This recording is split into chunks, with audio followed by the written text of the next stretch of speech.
Hey everyone, welcome to the Scott Barnes Show, and in today's video, I want to talk about the etiquette we all need to have in the Jiu-Jitsu community. Now recently, I've been seeing some posts on the interwebs about what kind of respect and attitude we need to have in the gym, especially for you white belts out there not knowing what we need to do and act in the gym. I wanted to go over some situations and some scenarios that we can actually learn from to show everybody that we have the proper etiquette in the gym. With that, I want to go over 3 topics: the white belt status, the upper belt status, and then I want to do the male to female etiquette of how we need to treat our counterparts. So the first with the white belts, okay? With that status, no matter if you've been training for 6 months or a year being a white belt, you need to show as much respect as possible.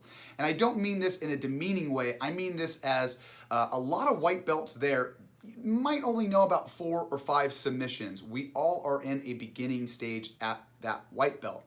And if you're a national champion wrestler or an All-American football star, majority of white belts maybe come in 1 time a week, have very to little cardio, and know very limited skills and sweeps. I say this in a non-demeanoring way. I know you're the white belt, you're new to the game, but at the same time, you need to respect the other people out there that might not know as much, as well as that they do know as much, all right? You might have some blue or purple belts that are in there that might show you up, even though you might know a lot. That's why I bring up, sit back and relax and enjoy the ride.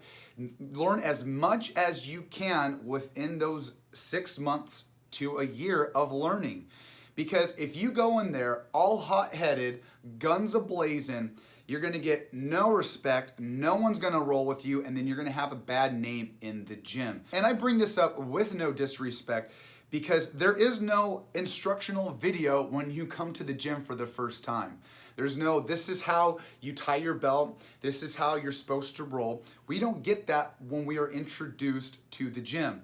So if you're there for your first time or you're there for the 6 months, learn from other people, find out what's good and what isn't good, and be as respectable as possible. We want to show everybody else that we are good rollers. We're not that spasty white belt, because that is a very, very common misconception that every white belt is spastic. But it's that one guy in the gym that causes it. And we don't like that guy. We want that guy out. We want you to calm down, relax, learn from everybody. You could be the strongest white belt out there and get slapped on with a triangle from another blue belt because you're too spazzy, you're not taking the time to learn, and you're just meatheading it through it. So in that white belt time, you need to learn to calm down, you need to learn to roll slow, and you need to learn who you're gonna roll with. Find people that mimic your movement, because if you're gonna go off and spar with someone that you've never rolled before, and you're running all over the place and they're chilling, you need to calm down too as well. So to finish everything off, mimic your partner's movement. Even though you're this crazy wild head white belt and you're gonna go against a blue belt and he's chilling over there just kind of moving around, you need to follow their movement as well. Because that blue belt or that other white belt, that might be a female, she might be hurt, she might have an injury, the old dude might be overweight and can't move as fast as you. You need to be accommodating. Do not throw your weight or your power even though they're trying something. Let that happen. This is how we all learn. So for you white belt to come in there and go all crazy, it helps no one out. So for etiquette, that's why I say, with no disrespect, be respectful. Show them that you're there and you're trying to work with them. Show them that you're willing to rest, calm down, and enjoy the ride. Because we're here to help you out. So the white belts out there, just take a break, take a step back. No one's there to pressure you or push you. We're there to motivate you, okay? So my motivational speech is calm down, look what everyone else is doing, and mimic that. That's what a gym is about. We're a family. We're all there to help each other. The second topic I want to talk about is the upper belts. Being an upper belt, we have a lot on our shoulders. not only do we have to help out and train the lower belts, but we have to show an example of what the gym is all about. So as being an upper belt, it is our responsibility, just like I was talking about with the white belt, is that you need to mimic what the lower belts are doing. So for you that are in competition mode, I'm all about that. Go train with the black belts and the upper belts. But for a white belt that's coming in or a blue belt that's coming in, we want to take our time. We don't want to throw them in any leg locks or crazy positions, because the last thing you want to do, we're learning something new, a new technique today, and you're just going to smash and pass, and they don't even get to work it. Let the lower belts work what we went over today. You can smash and pass later on open mat on Saturday.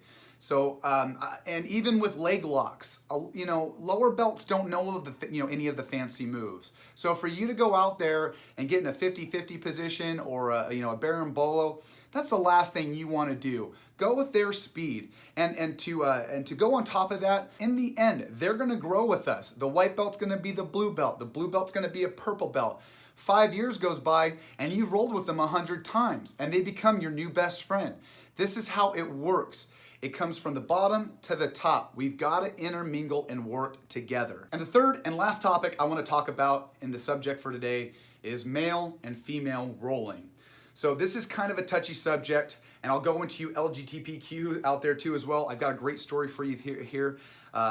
So here's pretty much simply put as it is.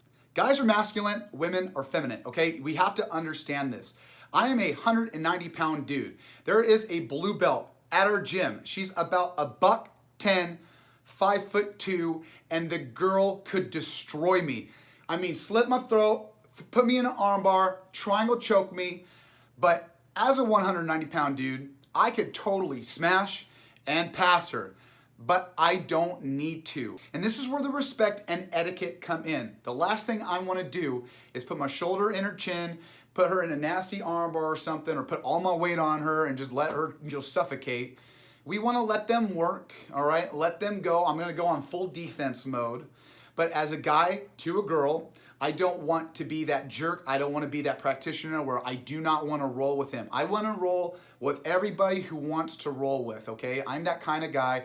I'll sit on the mat, I'll raise my hand, because I just like to roll with everybody because I want to mimic what they're going through. Because I have a whole toolbox full of things that I can use on different people in different situations. And that's why I love rolling with everyone. I want to mimic their situation. I want to mimic their game plan so I can make their game better. So when it comes to male and female roles, we really got to watch out for the ladies, all right?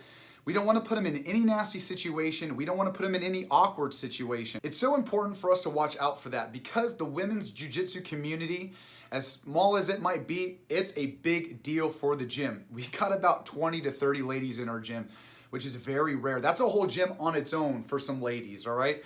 So I want you guys to really watch out. Don't put any person in a situation that they're uncomfortable with. Leg locks, wrist locks, please stay away and avoid those as much as possible when we're intertwining with rolling. We want to keep it clean. We want to keep it nice.